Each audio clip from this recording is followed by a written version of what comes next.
ಹೃದಯಾಘಾತದಿಂದ ಎಂಜಿನಿಯರಿಂಗ್ ವಿದ್ಯಾರ್ಥಿಯೋರ್ವ ಕುಸಿದು ಬಿದ್ದು ಮೃತಪಟ್ಟ ಘಟನೆ ಸುರತ್ಕಲ್ನ ಕೃಷ್ಣಾಪುರ ಹಿಲ್ಸೈಡ್ ಬಳಿ ಸೋಮವಾರ ಮಧ್ಯಾಹ್ನ ಸಂಭವಿಸಿದೆ. ಮೃತರನ್ನ ಹಿಲ್ಸೈಡ್ ನಿವಾಸಿ ಅಸ್ಗರ್ ಅಲಿ ಅವರ ಪುತ್ರ ಅಫ್ತಾಬ್ ಎಂದು ಗುರುತಿಸಲಾಗಿದೆ.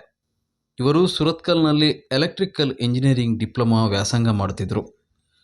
ಮಧ್ಯಾಹ್ನ 12 ಗಂಟೆಗೆ ಸುಮಾರಿಗೆ ಅಫ್ತಾಬ್ ಮನೆಯಲ್ಲಿ ಸ್ನಾನಕ್ಕೆ ಹೋಗುತ್ತಿದ್ದಾಗ ಇದ್ದಕ್ಕಿದ್ದಂತೆ ಹೃದಯಾಘಾತದಿಂದ ಕುಸಿದು ಬಿದ್ದಿದ್ದಾರೆ ಎನ್ನಲಾಗಿದೆ. ಅಫ್ತಾಬ್ ಅಸ್ಗರ್ ಅಲಿ ಅವರ 4 ಮಕ್ಕಳಲ್ಲಿ ಏಕೈಕ ಪುತ್ರ. ಅವರ 3 ಸಹೋದರಿಯರು ವಿವಾಹವಾಗಿದ್ದಾರೆ.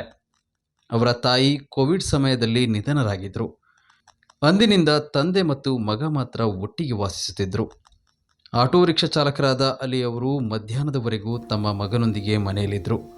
ಅವರು ಸುಮಾರು 1 ಗಂಟೆಗೆ ಕೆಲಸಕ್ಕೆ ಹೋದ ನಂತರ ಈ ದುರಂತ ಸಂಭವಿಸಿದೆ ಎಂದು ವರದಿಯಾಗಿದೆ.